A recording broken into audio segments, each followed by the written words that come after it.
مريض سكر. النورمال بتاع الفاستنج كام؟ انتوا بقى قولوا دي سهله بقى، الحاجات دي سهله. من 70 ل 110. الوحده ايه؟ عملت السكر وعرفت نعمله ازاي. طب البوست برانديال وعرفت هيصوم وبعد كده ياكل ويعمل. النورمال بتاع البوست برانديال كام؟ 110. اب تو 140. اب تو دي يعني لحد 140 نفس الوحده. طيب الراندوم نفس الطريقه. الراندوم يعني اسحب لك عينه، يعني اسحب لك عينه حالا عشوائيه اهو واعمل لك سكر طالع 102. النورمال بتاعه اب تو 200. تعرفوا بقى اقول لك نتيجه دلوقتي بتقول الشخص ده مريض سكر ولا لا؟ اقول رقم ونشوف هنجرب كده. السكر طالع الصايم طالع 120 مللي جرام بالديسيلين. مريض سكر ده ولا سليم؟ مريض؟ ليه؟ مريض ليه؟ تمام. سكره عالي مش قوي طبعا عشان النورمال من 70 ل 110. لازم نفهم بقى انا ما بشخصش مرض من تحليل واحد ومش من عينه واحده ومش من يوم واحد. في سكر عصبي، واحد دمه بيتحرق السكر بيعلى عنده، فجاي يعمل سكر وما كانش واكل بقى امبارح ومتشاكل مع مراته ولا متشاكل مع امه ولا ابوه ولا اي حاجه والدنيا خربانه ومتشاكل في الشغل وبقى مش راضي ياكل ونايم وما بياكلش، فهو يعتبر صايم. ما هو صايم ده ممكن ما ياكلش عادي. ما احنا بننام من الساعه 12 نصحى الساعه 8 كده اصلنا صايمين ولا احنا مش صايمين كده؟ ما احنا قلنا 8 ساعات، فانا نمت الساعه 12 صحيت 8. ما انا لو سحبت لك دلوقتي ده اسمه سكر صايم صح؟ تمام. طالع 120 فما اسموش مريض سكر، ده اسمه بوردر لاين، اسمه بري دايابيتيك. يعني لسه ما اقدرش اقول لحد 126 ما اقدرش اقول، ومش من ده لوحده كمان. اول ما يعدي ال 126 للفاستنج يبقى ده غالبا هيبقى دايابيتيك، بس برضه مش هشخصه من دي.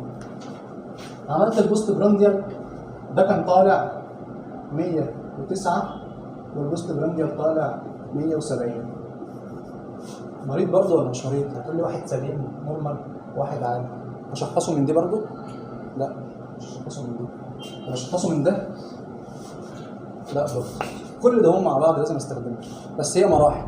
انا دلوقتي شكيت في واحد نتيجته 120 او 126 بقى زي ما قلنا، لازم اقول له طب انت لازم هو جاي يعمل، هو كان صايم وجاي يعمل، لا انت محتاج تعمل سكر صايم وسكر فاطر وتعمل HbA1c. هو ايه ده صحيح الHbA1c ده بيعبر عن ايه؟ ليه بقى عرفت ان هو 3 شهور يعني؟ عرفت يا مفتي؟ مش عرفت منين ان هو 3 شهور يعني؟ هو السكر متخزن فين 3 شهور كده؟ ده السكر سكر مش جلايكوجين. عرفت منين هي دي؟ عرفت منين؟ عارف يا ابراهيم؟ لا دكتور احمد عادي يقول قول بقى، قول عادي. مش عارف يعني؟ هو السكر ده ماسك في ايه؟ بتاع ال A1C ده، او السكر في جسمنا بيمسك فين وهو في صوره جلوكوز بس، مش بقول متخزن. مش احنا قلنا السكر بيدخل الخلايا؟ ما هو الار بي سيز دي خليه، هو اصلا اسمه باين اهو مرتبط بالهيموجلوبين. HbA1c اسمه بالعربي هيموجلوبين سكري. هو الهيموجلوبين بقى مسكر؟ لا، الهيموجلوبين بيرتبط بالسكر. بس الهيموجلوبين ده انواع، في منه A1 وفي منه A2، بس ال A1 دي في منها A1B و A1A و A1C. السي ده اهو 75% من نسبه الهيموجلوبين اللي في دمنا، بس هو بيرتبط بكل الهيموجلوبين، بس انا بعبر عنه بده عشان هي اكبر نسبه في جسمي. وهم جايب الهيموجلوبين، بجيب الهيموجلوبين منين؟ هو الهيموجلوبين ده فين اصلا؟ في الدم. ايه الدم ده؟ انت بتقول لي كلمه غريبه. الهيموجلوبين في الدم؟ لا مش في الدم.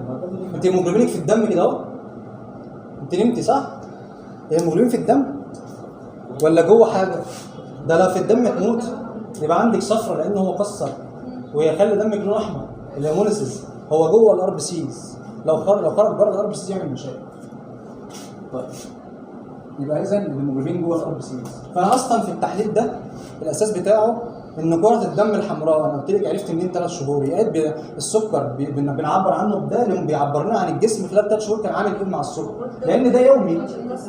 فكرات الدم الحمراء مده حياتها ماكسيموم 3 شهور 120 يوم، فلذلك الار بي سيز بتحتفظ بالسكر 120 يوم. طب انا لو جبتك دلوقتي واديتك النهارده وبكره محاليل جلوكوز، سكرك الاي1 بتاعك هيعلى؟ مش احنا 3 شهور انا اديتك بقالي يومين تاخدي A1C، تاخدي قصدي جلوكوز، محلول جلوكوز 5 و10% تركيز عالي، اجي اقيس لك بعد يومين اقول لك الاي 1 سي بتاعك يطلع مثلا، هو النورمال لحد مثلا 5 و7 ولحد 6 و2، الاقي عالي بقى طالع 8 وكده، فانت كلت سكر كتير. لا، هو مش اهبل للدرجه دي. ليه بقى؟ لان في ده السكر اليومي اللي هو الحاجه عارضه دي يومين ثلاثه، الجلوكوز بيرتبط مع الهيموجلوبين اللي هو النوع A1C ده بربطه حره فري، ما بيمسكش فيها قوي، ده هي حاجه كده يومين ثلاثه. لكن انا لو واحد مريض سكر، ايه اللي بيحصل في جسمي؟ انا عندي السكر عالي على طول، فالربطه بدل ما تحول لربطه سهله الكسر تبقى ربطه قويه، غير لما واحد يومين ثلاثه السكر عالي عنده.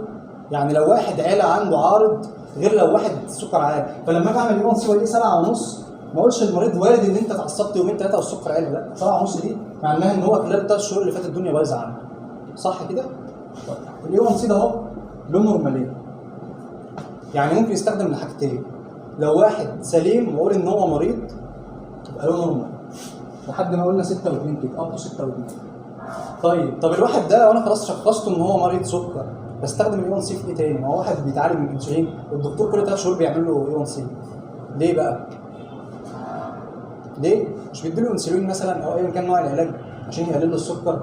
طيب هو العلاج ده لو كويس هيحصل ايه؟ هيبقى عندي 3 نورمالات هنا للشخص الدايابيتيك. في كنترول الاولاني او النورمال الاولاني يقول لك ان النتيجه مثلا من 5 و4 ل 6 و3. ده معناه ان المريض هو مريض سكر، ما تقولش انت سليم، يعني ما يطلعش النتيجه بتاعته 6 و1 تقول لي ده هو اصلا الطبيعي 6 و2 في جسمه في جسمنا. انا بقول لك لحد 6 و2 في الشخص السليم. طب انا شخصته مريض وجاي يعمله وطالع 6 و1، هقول له انت سليم ما عندكش سكر؟ هو اصلا بيتعالج وبياخد انسولين، بس ساعتها في النورمال بتاعه ده اسمه جود كنترول، معناه ان الدواء اللي بياخده شغال بطريقه كويسه لدرجه ان هو خلاه زي السليم. طب في تاني في النص اسمه ايه؟ لا مش بور ده اخر واحد. اللي في النص ده اللي هو الميديم، في النص مش فاكر هي ايه بالظبط، بس هي زي ميديم، يعني تلاقيه مثلا من 6 و3 او من 6 و4 مثلا ل 7 و2. فساعتها اقول له لا، انت العلاج بتاعك الى حد ما مظبوط شويه، بس هو خلاص هو مريض. الثالث ده بور كنترول، يعني هو التحكم في السكر بتاعه بواسطه العلاج مش جايب اي حاجه، طالع النتيجه 8 و7، هو مثلا اخره 8 و2، خلاص بقى الدنيا بايظه. يغير له العلاج ايا كان نوع العلاج او يزود له الجرعه ويتعامل معاه.